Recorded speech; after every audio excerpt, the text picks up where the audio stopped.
Depois que o anjo Gabriel foi até o sacerdote Zacarias, que foi a nossa última mensagem, e anunciou a ele sobre o nascimento do seu filho, Zacarias foi para casa, encontrou-se com a Isabel, e então Isabel ficou gestante, ficou grávida.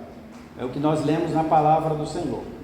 Passados 6 meses, depois disso, o mesmo anjo Gabriel desce novamente, por ordem do Senhor, e agora não mais num templo, agora numa casa simples, uma cidade simples, uma pequena cidade, numa família humilde, numa casa onde estava uma jovem chamada Maria, uma menina de aproximadamente aí, talvez entre 13 e 15 anos de idade. Tem um livro não canônico de São Tiago, que diz que os pais de Maria chamavam-se Joaquim e Ana, provavelmente. Normalmente, quando a gente lê o texto sobre Maria, a aparição do anjo a Maria, a gente esquece, eu particularmente sempre tenho a imagem só da Maria e esqueço que ela está na casa dos pais, né? Ela está na casa dos pais, ela está em convivência com os seus pais, né? Já está prometida em casamento com José, mas ela está com os seus pais durante aquele período, que para nós aqui seria o período do noivado, e enquanto ela está em casa, talvez numa manhã comum, como qualquer outra manhã, o anjo Gabriel, aquele mesmo anjo Gabriel que há 6 meses havia estado no templo, agora ele está na casa daquela família e aparece aquela menina chamada Maria. E quando o anjo aparece, chega diante de Maria, ele diz então: salve menina, mulher, Maria, você foi agraciada diante do Senhor, o Senhor a abençoou, eu trago boas notícias para você, o Senhor manifestou a sua boa vontade sobre você, o Senhor manifestou o seu bom propósito na sua vida, e a partir de você, Ele fará grandes coisas. E ele diz então a Maria: você vai ficar grávida, e vai ter um filho, e o nome dele será Jesus. O seu filho virá da descendência de Davi e terá um reino, e o seu reino será eterno. E Maria, ao ouvir aquela saudação, diz a Escritura que ela ficou espantada, não com o anjo que havia chegado, mas houve um espanto em Maria por causa da saudação. Ela falou: como é que esse negócio, ser agraciada, essa boa nova, né? Ter um filho da parte do Senhor. E ela pergunta: como vai ser isso? Como é que vai se dar isso? Porque eu sou virgem, e apesar de estar já comprometida com José, mas nós não temos nenhum relacionamento sexual, nós estamos esperando o momento do casamento. E é muito interessante isso, porque talvez o anjo dissesse Maria, ou quando o anjo disse Maria, você vai ter um filho, Maria poderia ter ficado tranquilamente e falar: bom, tudo bem, eu já estou mesmo, vou casar daqui a pouco, vou ter um filho. Mas ela não, ela diz: como vai ser isso? A mensagem chegou para Maria numa urgência tão grande, que ela falou: isso vai ser hoje? Vai ser agora? Como é que isso vai acontecer agora? Não namorei com ninguém, não tive relação com ninguém na última semana, não tive nada, estou aqui intacta. E aí o anjo diz a Maria: descerá, como é que é? Sobre ti o Espírito Santo, e a sombra do Altíssimo te envolverá. E o que mais? E o ente que de ti vai nascer será chamado Filho de Deus. A canção que nós acabamos de cantar tão bem hoje aqui com o nosso ministério de louvor. E a primeira coisa que eu quero chamar a sua atenção, o que está acontecendo aqui que o Lucas está trazendo para nós? Em primeiro lugar, quando ele diz a Maria que ela vai ter um filho de forma milagrosa, ele diz: isso vai acontecer parecido com o que aconteceu no dia da criação de todas as coisas. Assim como o Espírito estava sobre a terra, lá em Gênesis 1, e a sombra do Espírito estava ali, gerou tudo que nós estamos vendo. Da mesma forma, esse Espírito, a sombra do Espírito vai vir sobre você, e você vai gerar pelo Espírito de Deus. O Lucas está dizendo para nós que é muito mais importante que o Espírito na criação de todas as coisas, está agora o Espírito, o mesmo Espírito, gerando o seu próprio Filho, ou o próprio Deus, gerado pelo Espírito, nascendo no ventre de uma menina simples, humilde, que nem tem contato sexual com ninguém, e esse nascimento nem é produto da carne, é o nascimento que é produto da ação direta do Espírito de Deus sobre a vida de uma pessoa. E Maria, então, naquele momento em que ouve essa mensagem, ela diz então ao anjo: aqui está a serva do Senhor, que aconteça comigo exatamente como você falou. Quando nós cantamos a canção que diz: minha alma engrandece ao Senhor, o meu espírito se alegra em Deus, meu Salvador. Maria, ao se disponibilizar para Deus, aquela adolescente, aquela criança que ainda estava em transição, numa fase de transição tão importante na sua vida, se entrega ao Senhor. E quando ela se entrega ao Senhor, Deus é engrandecido na sua vida. E quando Maria faz a vontade do Senhor e se entrega ao Senhor, Deus se engrandece na vida de Maria, e Maria é engrandecida pela ação de Deus na sua vida.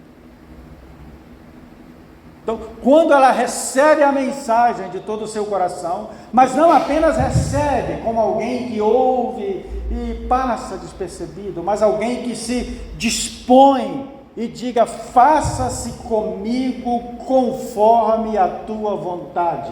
Não haverá da minha parte nenhuma restrição, muito pelo contrário, eu quero me disponibilizar integralmente para que essa vontade de Deus seja cumprida. Todo ser humano que se dispõe, como Maria, a viver e a se entregar para os propósitos divinos, para a vontade de Deus, essa pessoa, esse homem, essa mulher, uma criança, uma adolescente como Maria, faz com que o nome do Senhor seja engrandecido. E todo ser humano, toda pessoa que a partir da sua vida faz com que o nome do Senhor seja engrandecido, ou como disse Jesus na oração do Pai Nosso, quando ele diz assim, que nós devemos orar e dizer: Pai Nosso que estás nos céus, santificado seja o teu nome.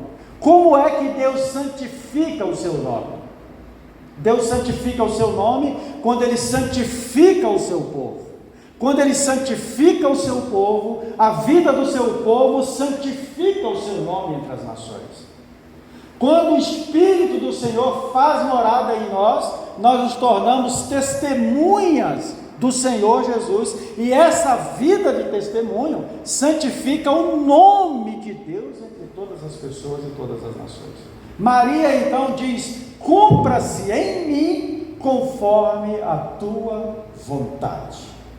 Então Deus faz-se grande na vida de Maria, E Maria vai louvar ao Senhor e dizer: engrandecido em mim seja o Senhor, e louvado seja o Senhor, porque não atentou ou não ficou preso, não se limitou à pequenez, à humildade da sua serva, não olhou para as impossibilidades visíveis na vida da sua serva, mas apenas pelo seu querer atuou e fez com que a sua boa vontade acontecesse. Essa menina é espetacular. Maria é uma moça que há dois erros com relação a Maria na história do cristianismo. Um é ter colocado Maria entre nós e Deus como intercessora ou alguém que resolve as nossas demandas entre o Pai e nós. E o segundo erro é o descaso brutal e total com relação à vida digna e maravilhosa que essa menina nos ensina e nos traz para a nossa existência como filhos de Deus. A gente fica pensando ao ler personagens bíblicos velhos, como Moisés, como Abraão, como grandes homens da história, que se entregaram a Deus, mas me parece que ao ler aqui sobre Maria, irmãos, o meu coração, essa menina foi tudo. Ela foi de corpo, alma e coração, entrega total a Deus. Não mediu circunstâncias, não mediu possibilidades, não mediu frustrações, não ficou pensando qual seria a sua, como as pessoas haveriam, né, daí para frente, qual seria o seu status social, não ficou preocupada com nada disso, com a vergonha que poderia passar, com os nomes que poderia carregar. Não, ela disse: cumpra-se em mim a vontade do Senhor. E aí, o anjo foi embora, porque é assim, o anjo só vem, traz a notícia, avisa o que vai acontecer, o receptor da mensagem recebeu, o anjo vai embora. O trabalho do anjo era esse, não era ficar guardando Maria, nem protegendo Maria, era só dar a notícia, entendeu? Maria recebeu, recebi, agora é com você. O anjo foi embora. E aí entra o texto que nós estamos aqui, Lucas 1:39. Aí naqueles dias, depois disso, dispondo-se Maria, ok? Dispondo-se Maria, foi apressadamente à região montanhosa, a uma cidade de Judá. E entrou na casa de Zacarias e saudou Isabel. Ouvindo Isabel a saudação de Maria, a criança que estava no seu ventre, lhe estremeceu no ventre. Lendo de novo. Ouvindo esta saudação de Maria, a criança lhe estremeceu no ventre. Então Isabel ficou possuída ou cheia do Espírito Santo. Quem era essa criança? Próximo verso, Anne, por favor. E exclamou em alta voz, Isabel exclamou em alta voz: bendita és tu entre as mulheres, e bendito o fruto do teu ventre. E de onde me provém que me venha visitar a mãe do meu Senhor? Pois, logo que me chegou aos ouvidos a voz da tua saudação, a criança estremeceu de alegria dentro de mim. Bem-aventurada, o próximo verso, Lani, por favor. Bem-aventurada a que creu. Bem-aventurado que crê, porque serão cumpridas as palavras que foram ditas da parte do Senhor. Você consegue imaginar essa cena? Que coisa linda! Maria, ao ouvir o anjo e receber aquela mensagem do anjo de que seria mãe e mãe de Jesus. Maria então, tomada de alegria, sabe qual foi o primeiro ato de Maria? Vou fazer as malas, porque o anjo havia dito para ela: Maria, a tua prima Isabel está grávida. Maria deve ter arregalado os olhos. Aquela, com todo respeito, aquela velhinha, a do Zaca, a mulher do Zaca, isso, a mulher do Zaca, a Isabel, tua prima, está grávida. Maria, para Deus não há nada impossível. Maria, para Deus não há nada impossível.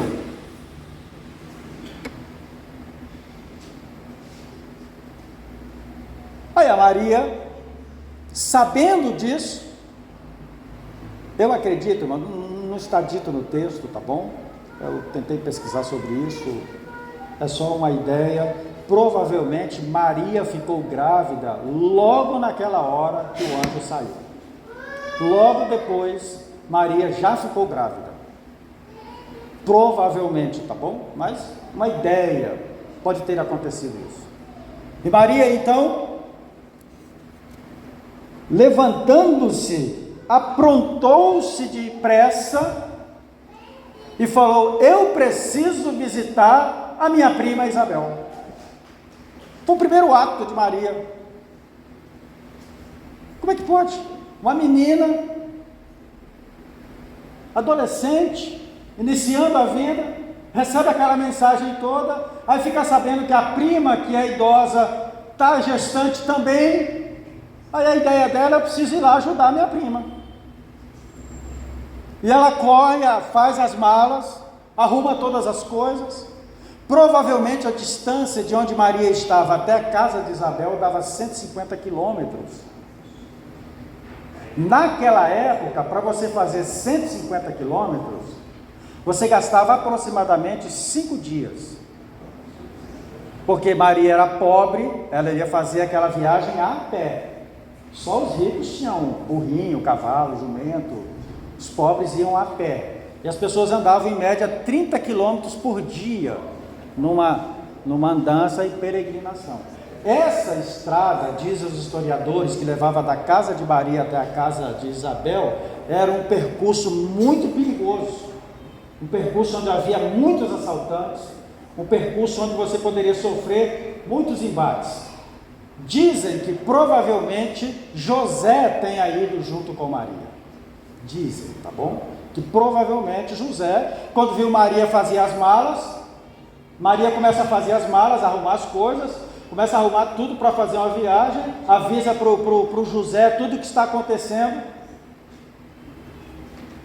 abre lá o seu Instagram, coloca hashtag partiu, e provavelmente alguém deve ter ido junto com ela, e ela faz essa peregrinação dos 5 dias. Quando ela chega na casa de Isabel, que cumprimenta a sua prima, que cumprimenta Zacarias, aí acontece esse fato. João Batista, que já estava com 6 meses, correto? João Batista, que já estava com 6 meses, ao ouvir a saudação de Maria a Isabel: boa noite, que bom, prima, nossa, quanto tempo, que maravilha, o que foi isso? O que aconteceu que você veio parar aqui em casa assim, sem avisar nada, menina? O João Batista começou a dar chute para tudo quanto é lado dentro do ventre de Isabel, e pular de alegria, e foi eu fiquei imaginando a Isabel, né? O que está acontecendo aqui? E Isabel, ao saber de tudo que estava acontecendo, louvou ao Senhor e disse: bendito é você, Maria, entre todas as mulheres, e bendito o fruto do seu ventre. Que coisa! Isabel estava grávida também, esperando João Batista e está aqui exaltando o ventre de Maria. Que honra para mim receber você, que é a mãe do meu Senhor. Que encontro espetacular, que encontro que assim tem que ter rolado um chá daquele assim, um biscoito especial, uma iguaria, uma coisa gostosa, porque onde está acontecendo uma ação de Deus, do Espírito de Deus, elas estão cheias do Espírito, começam a profetizar, começam a cantar, começam a exaltar, são tomadas pelo Espírito, e a glória de Deus envolve aquelas mulheres naquele encontro maravilhoso. Aqui nós temos a segunda conexão que Lucas está fazendo, que é o nascimento de João Batista de forma milagrosa no ventre de Isabel, que é o último dos profetas, e agora o nascimento do novo homem, o homem segundo Deus, no ventre de Maria. E é muito importante que é João Batista, no ventre da sua mãe, que fica feliz. Eu não sei se isso aconteceu em outro momento da história, mas sabe de tudo que está acontecendo. João Batista, com 6 meses no ventre da mãe, está aí do meu lado, no ventre aqui, da prima da minha mãe, aquele do qual eu vou nascer para fazer o anúncio da salvação que vai vir ao mundo. O João Batista é aquele menino que já nasce sabendo de tudo, para que ele veio, para onde ele vai, o que vai acontecer e onde ele tem que passar e o que vai ser da vida dele. O pai já sabe, a mãe já sabe, todo mundo já sabe.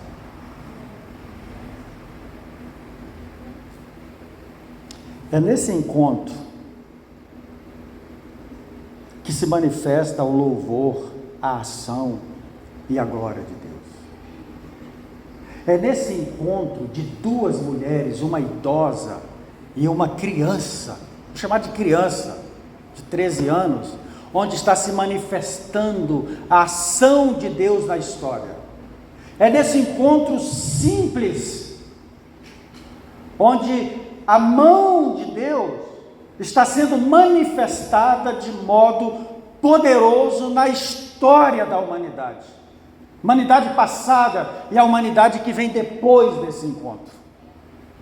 Ali naquele encontro estão sendo engendrados pelo poder do Espírito todo o plano divino e eterno de Deus para mim, para você e para toda a humanidade. Ali naquele encontro é mais um momento onde essa glória de Deus está acontecendo. É nesse encontro onde a presença de Deus está marcando vida de pessoas, está esperançando a vida de tantas outras, como eu e você, que ao ler o texto e saber da história, dá vontade de estar lá, dava vontade de ser um dos convidados para aquele momento tão lindo e maravilhoso. Essas mulheres, essas 2 mulheres, sustentaram toda a ação de Deus na vida delas, cuidando uma das outras. Porque Maria foi e ficou na casa de Isabel o resto do período gestacional.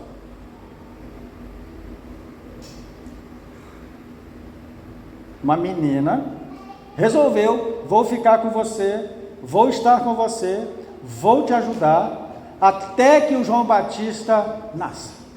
E a Maria ficou 3 meses na casa de Isabel e na casa de Zacarias.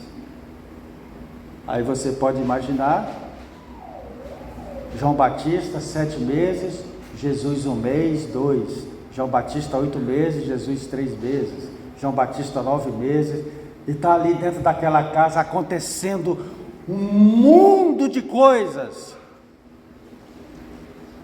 que ninguém no universo seria capaz de perceber, ouviu, se não fosse pela revelação da palavra de Deus que está diante de todos nós nessa noite.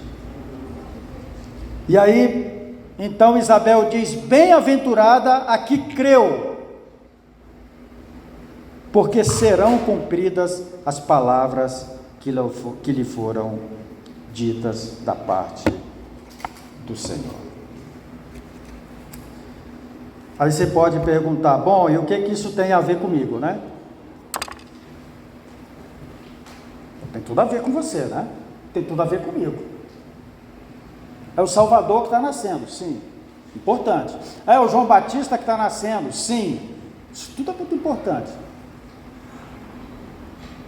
Mas tem algo mais significativo para nós, não que esses não sejam os essenciais, mas há algo importante para a nossa vida, para a nossa caminhada, que eu queria ainda compartilhar com você.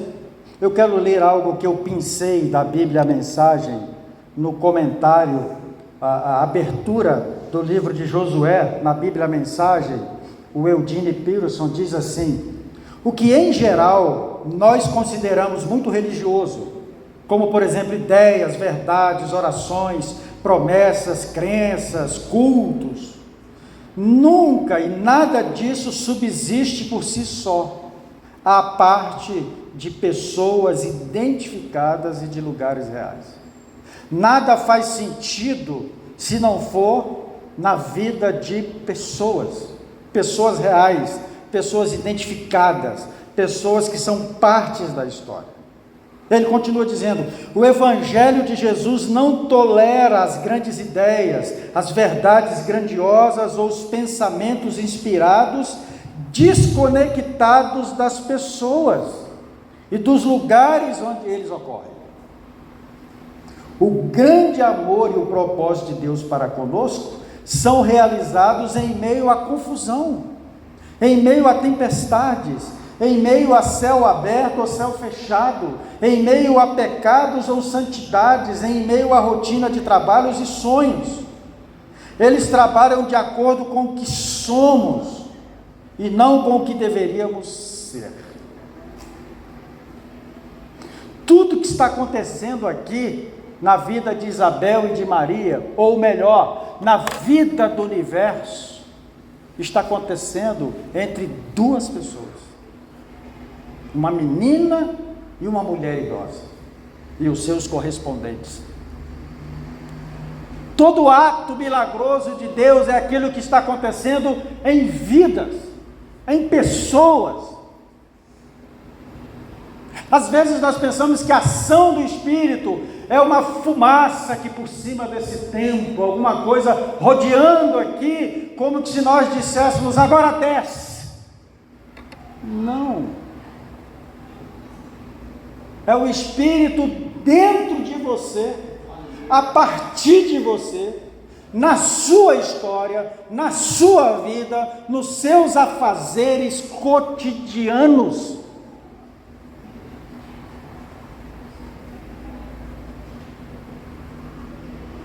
O Espírito está dentro de nós, trazendo vida.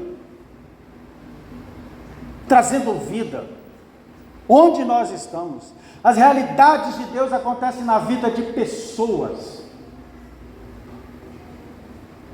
O extraordinário de Deus não é uma coisa que acontece nas nuvens. O extraordinário de Deus é algo que acontece dentro de pessoas incapazes como Maria. Pessoas sem nenhuma expressão como Maria. Talvez até estivesse desapercebida. Mas a ação de Deus chegou na vida daquela menina. E ela então se entregou. E pôde ser milagre de Deus na história.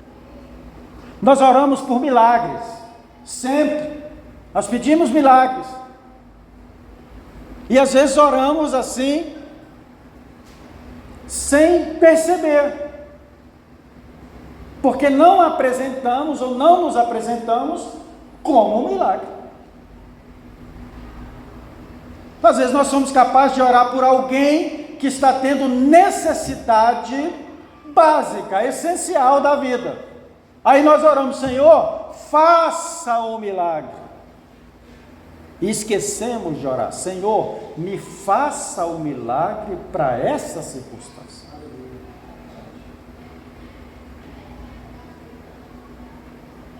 Muitas vezes nós estamos em dificuldade, precisamos de orar e sabemos que temos que orar. E aí nós mandamos o pedido de oração para a igreja, para os irmãos interceder. E ficamos lá na torcida. Tomara que os irmãos orem por mim para ver se dá certo. Mas eu não me ajoelho e digo: Senhor, tem misericórdia de mim. Eu clamo junto com os demais que estão clamando. Maria se apresentou e disse: eu quero ser o milagre.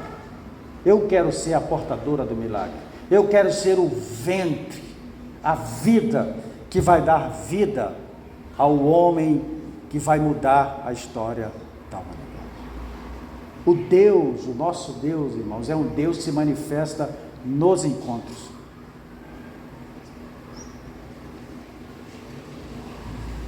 E aqui eu quero finalizar essa reflexão. Deus se manifesta nos encontros. Os seus encontros manifestam o que para as pessoas acerca de Deus? Quando Maria se encontrou com Isabel, a criança que estava no seu ventre saltou de alegria. Quantas pessoas são impactadas com o seu encontro, com a sua fala, com a sua forma de chegar, com o seu jeito. Deus se manifesta nos encontros, nas relações. Deus se manifesta nesses espaços onde seres humanos se encontram. Foi assim desde o início, quando o primeiro casal caiu, se rebelou contra Deus. A gente pode pensar: Deus enviando um anjo, Deus enviando uma mensagem. Não, Deus foi lá. Aonde estão vocês? Aonde vocês estão? E eles escondidos, e Deus dizendo: venham aqui, vamos conversar. Eu tenho algo a revelar para vocês. E eles chegaram vestidos conforme o seu modo, e Deus diz: pode tirar isso tudo aí, isso aí não serve de nada. Eu tenho que me revelar a vocês, e tenho que revelar algo a vocês. Passada a história, quando Deus resolve nos salvar, Ele não fica lá do céu, dizendo: eu vou salvar. Não, a Bíblia diz que Ele desceu, se encarnou, se tornou homem como nós, deixou a sua glória, percebeu que o fato de continuar no céu como Deus não resolveria a nossa situação. E aí Ele vem para o encontro. Ele vem para o encontro. E nesse encontro, vidas são modificadas. E o poder do encontro de Jesus com as pessoas é tão extraordinário, que eu quero contar só uma história para vocês.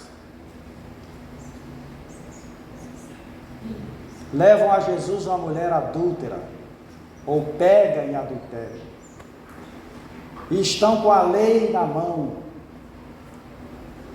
e dizem a Jesus: ela foi pega em adultério, e conforme a lei deve ser apedrejada.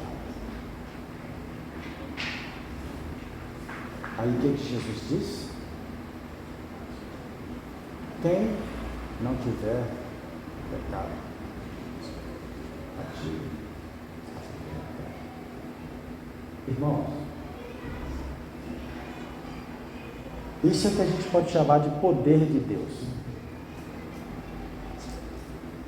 Isso é que a gente pode chamar de soberania. Só Deus pode dizer: quem quiser atirar a primeira pedra e se acha santo, pode jogar. Esse encontro com a mulher que estava de fato e que havia sido pega, junto com seus acusadores, fez com que aqueles que se achavam capazes de atirar pedras soltassem suas pedras e voltassem um por um para suas casas, com aquele negócio na cabeça o tempo todo: quem não tiver pecado, atire a primeira pedra. E aí eu pergunto a você: como é que você dorme com esse negócio na cabeça o tempo todo? Quem não tiver pecado, atire a primeira pedra. Como é que você trabalha e faz negócio com essa coisa? Quem não tiver pecado, atire a primeira pedra. Só Jesus pode falar um negócio desse. Só um ser sem pecado, como citou aqui a Lucilene, que sendo homem, mas sem pecado, com a autoridade do próprio Deus, poderia dizer algo assim. O que não dizer de Zaqueu, cobrador de impostos, homem que estava agoniado, angustiado, sofrível a sua vida, mas ele quer ver Jesus, e ele sobe numa árvore, porque ele é pequenininho, e quando ele está lá escondido, Jesus passa para ele e fala: Zaqueu, desce daí, eu hoje quero ter um encontro com você na sua casa. Depois de te falar sobre isso, o encontro de Jesus com Zaqueu termina assim: hoje veio salvação a esta casa. O que não dizer de Saulo, na estrada de Damasco, cheio de si, todo com aquela prepotência, pronto para perseguir os irmãos e a igreja. De repente, uma luz que o meio-dia fica ofuscado, a luz do sol fica ofuscada diante da luz que ressurge diante de Saulo, e aquilo que a gente gosta de chamar uma pesada da graça de Deus no Saulo, e o Senhor diz: Saulo, Saulo, por que tu me persegues? E o Saulo, depois daquele dia, vocês sabem, não foi mas o Saulo, depois daquele dia, não foi mais o Saulo. Então, quando nós encontramos as pessoas, que tipo de transformação acontece na vida delas? Quando nós, talvez a maioria de nós aqui, encontre com algumas pessoas várias vezes. Por exemplo, quem aqui é funcionário público, provavelmente encontra com um grupo de pessoas que trabalha durante 30, 35 anos juntos, 25, 30 anos, todo dia se encontra. E que tipo de transformação seus encontros geram na vida dessas pessoas? Que tipo de luz você acende em alguém quando você se encontra com essa pessoa? Você, como cheio do Espírito Santo de Deus, sai por aí caminhando, e aí pega um Uber, pega um ônibus, vai de metrô ou de carro mesmo, é abordado na rua, faz negócios, cumpre seus propósitos, dá aula, é dono de casa, faz os seus serviços diários. Quando você encontra com as pessoas da igreja, o que você desperta nos irmãos? A luz de Deus que está neles. Como disse o apóstolo Paulo, olhou para mim e para você: desperta tu que dormes, porque a luz de Cristo está nascendo sobre você. Eu queria dar um exemplo simples disso para você. Certa vez um irmão da igreja me deu um CD, 2000, anos 2000, o irmão me deu um CD. Pastor Léo, eu queria te dar esse CD aqui, eu ouvi isso aqui, achei muito bom, eu quero te dar. Eu peguei o CD, levei para casa, obviamente, coloquei na gaveta e deixei de lado. Como a gente tem muita dificuldade em receber sugestão dos outros, alguém diz, eu queria te dar um negócio aqui legal, ouvi uma coisa boa e tal, a gente diz, só mais uma coisa para encher a paciência e tal. Eu fiz do mesmo jeito, peguei o CD, joguei na gaveta, ficou lá. Depois de algum tempo eu lembrei do CD e falei, vou colocar esse CD, na época que tudo era CD ainda, né? Peguei o CD e coloquei, era uma mensagem de um pastor. E aquela mensagem modificou radicalmente a minha vida. Aquela mensagem, na verdade, foi uma resposta de Deus para muitos anseios do meu coração, para muitos anseios da minha alma, para muitos anseios do meu ser. Por que isso? Porque alguém achou por bem olhar para mim e falar, olha, eu posso acender uma luz de Deus em você. Vou te dar um CD. Simples assim. Simples assim. Maria só fez isso. Saiu de casa, fez a sua caminhada, chegou na casa de Isabel e acendeu-se a luz que já estava presente, e o Espírito Santo encheu o coração de Isabel, o coração da família da casa, em nome do Senhor. É por isso que Maria cantou, minha alma engrandece ao Senhor e meu espírito se alegra em Deus, meu Salvador. Amém?